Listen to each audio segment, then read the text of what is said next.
आ गए फिर से। चलो आज मैं सुनाती हूँ आपको एक हॉरर स्टोरी। पार्ट 1 में आपने देखा था आदित्य शर्मा की पोस्टिंग बेलन गांव के एक छोटे से सरकारी स्कूल में हुई थी। स्कूल में ज्वाइन करने के बाद आदित्य ने हेडमास्टर महेश त्रिपाठी से पूछा, सर गांव में कोई किराए पर कमरा मिल जाएगा क्या? महेश जी ने कहा, किराए का कमरा मिलना थोड़ा मुश्किल है, पर एक सरकारी क्वार्टर खाली है। आदित्य ने कहा, तो ठीक है सर, मैं वहीं रह लूंगा। महेश जी बोले, पर पिछले 13 सालों से कोई भी उस क्वार्टर में 1 महीने से ज्यादा टिक नहीं पाया है। अब करते हैं शुरू आगे की कहानी। आदित्य ने महेश जी से पूछा, पर क्यों सर? उन्होंने बोला, गांव के लोग कहते हैं कि वो जगह भूतिया है। आदित्य ने हंसकर बोला, सर मैं इन सब बातों पे विश्वास नहीं करता, आप बता दीजिए क्वार्टर कहाँ है, मैं वहीं रह लूंगा। महेश जी ने चौकीदार को आवाज लगाई, रोशन जरा इधर आना। आवाज सुनकर रोशन भी अंदर आ गया। महेश जी ने दराज में से एक पुरानी सी चाबी निकाली और रोशन को देते हुए कहा, आदित्य सर को सरकारी क्वार्टर में छोड़ आओ और साथ में वहां की अच्छे से साफ सफाई भी करवा देना। चाबी लेने के बाद आदित्य और रोशन दोनों सरकारी क्वार्टर की ओर चले गए। स्कूल से क्वार्टर ज्यादा दूर नहीं था, बस 5 मिनट पैदल चलने के बाद वो दोनों वहां पहुंच गए। दूर से ही क्वार्टर उन्हें दिखाई देने लगा, पुराना सा सरकारी मकान जिसकी दीवारों का रंग जगह जगह से उखड़ चुका था। खिड़कियां कई सालों से बंद पड़ी थी और दरवाजे पर भी एक पुराना सा ताला लगा हुआ था। आदित्य थोड़ा सा आगे गया। पता नहीं क्यों उस क्वार्टर को देखते ही आदित्य को फील हुआ कि यहाँ कुछ तो गड़बड़ है। एक सेकंड के लिए उसे ऐसा लगा जैसे दरवाजे के पीछे कोई खड़ा हो और वो उसके अंदर आने का ही वेट कर रहा हो। तभी उसे अपनी ही सोच पर हंसी आ गई और बोला, कमाल है यार, अभी से ही क्या क्या सोचने लगा हूँ। लगता है महेश सर की बातें सच में दिमाग पर बैठ गई है, वरना मैं ऐसी सोच कभी नहीं रखता। रोशन ने जेब से चाबी निकाली और आदित्य को दे दी।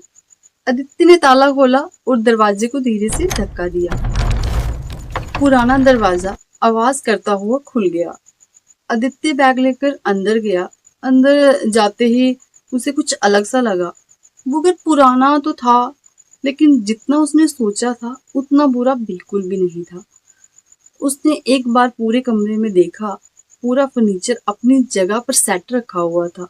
इतने सालों से बंद घर में धूल जरा भी नहीं थी। फर्श साफ सुथरा था, खिड़कियों पर भी बस एक दो जाले होंगे। वो रोशन की तरफ देखने लगा और बोला, यार अगर ये क्वार्टर इतने सालों से बंद था तो फिर इसकी साफ सफाई कौन करता था? रोशन ने उसकी तरफ देखा लेकिन कुछ नहीं बोला। वो बस कमरे के अंदर देखता रहा। फिर बोला, सर ठीक है, मैं चलता हूँ। इतना कहकर वो चला गया। आदित्य ने भी ज्यादा नहीं सोचा। उसे लगा शायद महेश सर ने पहले ही किसी से साफ सफाई करवा दी होगी। यही सोचकर उसने बैग एक साइड पर रख दिया और पूरा क्वार्टर देखने निकल गया। सबसे पहले वो किचन में गया। वहां कुछ पुराने से बर्तन रखे थे। किचन देखने के बाद वो दूसरे कमरे में गया। वहां लोहे का एक बेड रखा था, उस पे गद्दा और चादर बिछी हुई थी।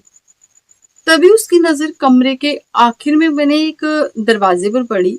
वो सीधा उसके पास गया, हैंडल घुमाया, लेकिन दरवाजा नहीं खुला। उसने थोड़ा और जोर लगाया, फिर भी नहीं खुला। उसे लगा जाम हो गया होगा, कल देखेंगे। इतना कहकर वो वापस हॉल में जाकर बैठ गया। तभी उसकी नजर दीवार पर टंगे एक बड़े से फोटो फ्रेम पर पड़ी। आदित्य फोटो के पास गया, हाथ से उस पर जमी हुई धूल हटाई। फोटो बिल्कुल साफ दिखाई देने लगी।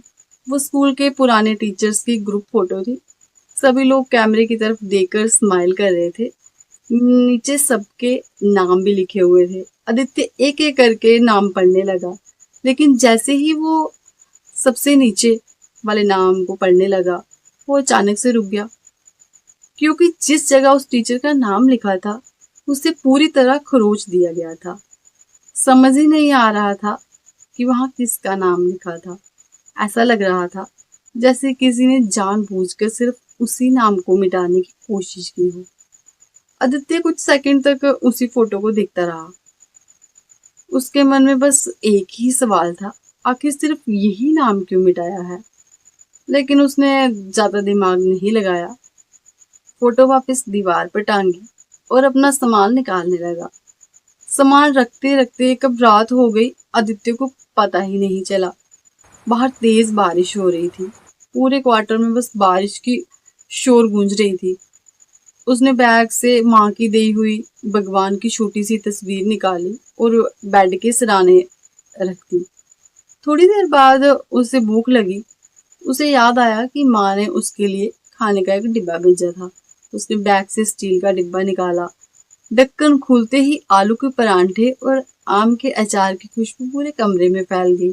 आदित्य धीरे से बोला, सच में माँ के हाथों के खाने की तो अलग ही बात है।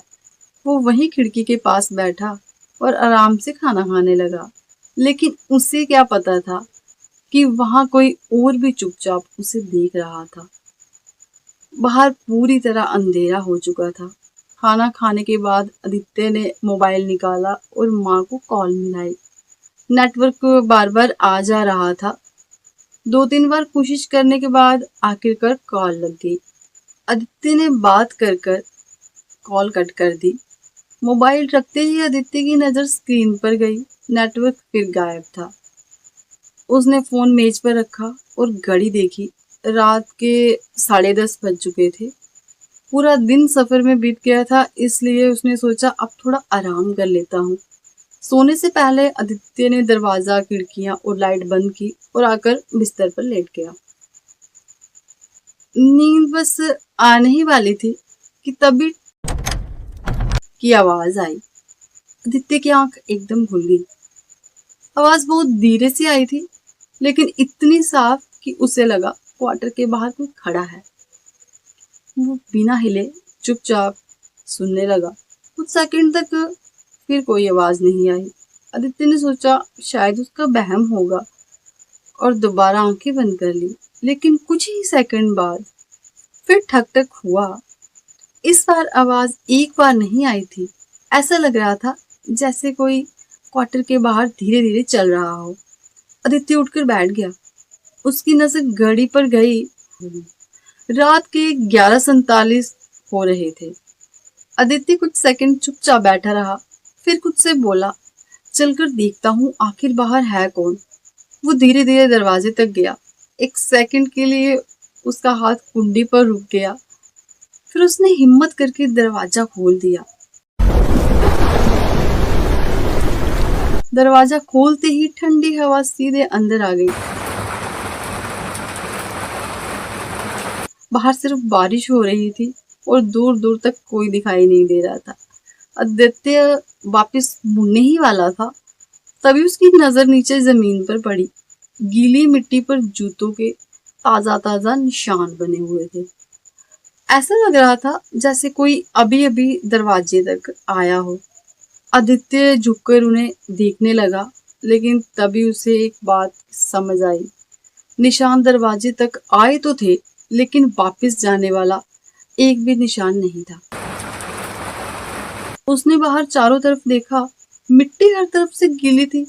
अगर कोई वापस गया होता तो निशान दिखाई दे जाने चाहिए थे, लेकिन वहां कुछ भी नहीं था।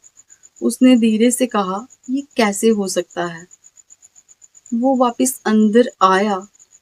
उसके मन में बस एक ही सवाल घूम रहा था, क्या इस क्वार्टर में सच में कोई और भी है। ये सोचते हुए वो किचन में गया। उसका गला सूख रहा था। उसने एक गिलास पानी भरा और एक ही बार में सारा पानी पी गया। जैसे ही उसने गिलास मेज पर रखा, उसे लगा जैसे किसी ने बहुत धीरे से उसका नाम लिया हो। आदित्य। वो एकदम से मुड़ा। उसने इधर उधर देखा, पर वहां कोई भी नहीं था। वो कुछ सेकंड तक चुपचाप वहीं खड़ा रहा, फिर हिम्मत करके बोला, कौन है। लेकिन कोई नहीं बोला। वो कुछ देर और सुनता रहा, फिर वापस कमरे में आया और सोचा थोड़ा मोबाइल चला लेता हूँ, शायद ध्यान दूसरी तरफ लग जाए। उसने मोबाइल उठाया। नेटवर्क फिर गायब था। लेकिन स्क्रीन पर एक नोटिफिकेशन दिखाई दे रही थी, 1 मिस कॉल। आदित्य ने उसी वक्त कॉल लॉग खोला। मिस्ड कॉल का टाइम देखते ही वो स्क्रीन को देखता ही रह गया। 11:47 PM, ठीक वही समय जब उसे बाहर किसी के चलने की आवाज सुनाई दी थी। उसने नंबर देखा, उस पर कोई नाम नहीं था, बस एक अजीब लंबा सा नंबर था। आदित्य ने बिना ज्यादा सोचे समझे उसी नंबर पर कॉल मिला दी। 2-3 सेकंड तक कोई आवाज नहीं आई। फिर आवाज आई, जिस नंबर पर आप कॉल कर रहे हैं वो अभी उपलब्ध नहीं है। कॉल अपने आप कट गई। आदित्य कुछ समझ पाता उससे पहले ही ठक ठक ठक हुआ। इस बार उसे पूरा यकीन हो गया कि बाहर कोई तो है। वो सीधा दरवाजे के पास पहुंचा, लेकिन दरवाजा खोलने से पहले उसने सोचा, खिड़की से देख लेता हूँ कौन है। वो सीधा खिड़की के पास गया और पर्दे का एक कोना हटाकर बाहर देखने लगा। बाहर कोई भी नहीं था, लेकिन तभी उसकी नजर कोने में रखे पुराने लकड़ी के झूले पर पड़ी। झूला अपने आप हिल रहा था। आदित्य ने पेड़ों की तरफ देखा। बारिश हो रही थी पर हवा बिल्कुल भी नहीं चल रही थी। फिर झूला अपने आप झूल कैसे रहा था?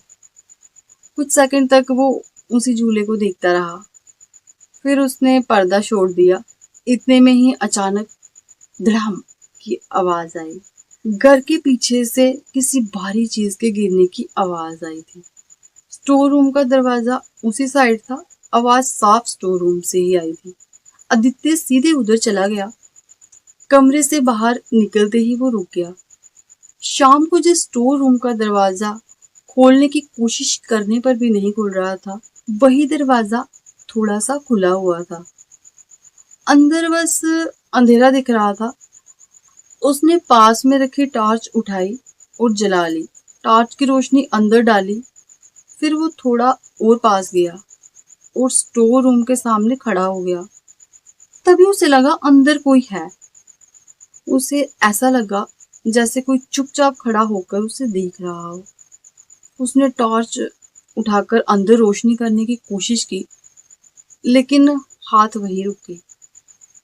पता नहीं क्यों अंदर देखने की आदित्य की हिम्मत ही नहीं हुई। फिर वो वापस अपने बेडरूम में आ गया। उस रात उसने स्टोर रूम खोलने की कोशिश ही नहीं की। रात किसी तरह से बीती। आदित्य को ठीक से याद भी नहीं था कि उसे नींद कब आई। बस इतना याद था कि आखिरी बार उसने स्टोर रूम का आधा खुला हुआ दरवाजा देखा था। फिर कब आंख लग गई उसे खुद भी पता नहीं चला। सुबह खिड़की से आती धूप उसके चेहरे पर पड़ी तो उसकी आंख खुली। दिन की रोशनी में सब कुछ बिल्कुल नॉर्मल लग रहा था, लेकिन जैसे ही उसकी नजर स्टोर रूम की तरफ गई, दरवाजा अब भी खुला ही हुआ था। वो कुछ देर तक उसे देखता रहा, फिर खुद से बोला, चलो देखते हैं आखिर अंदर था क्या। वो धीरे धीरे दरवाजे तक गया और इस बार उसने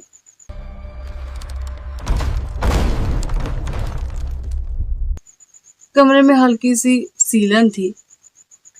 उसने चारों तरफ देखा। एक टूटी हुई मेज और पुरानी लकड़ी की कुर्सियां थी।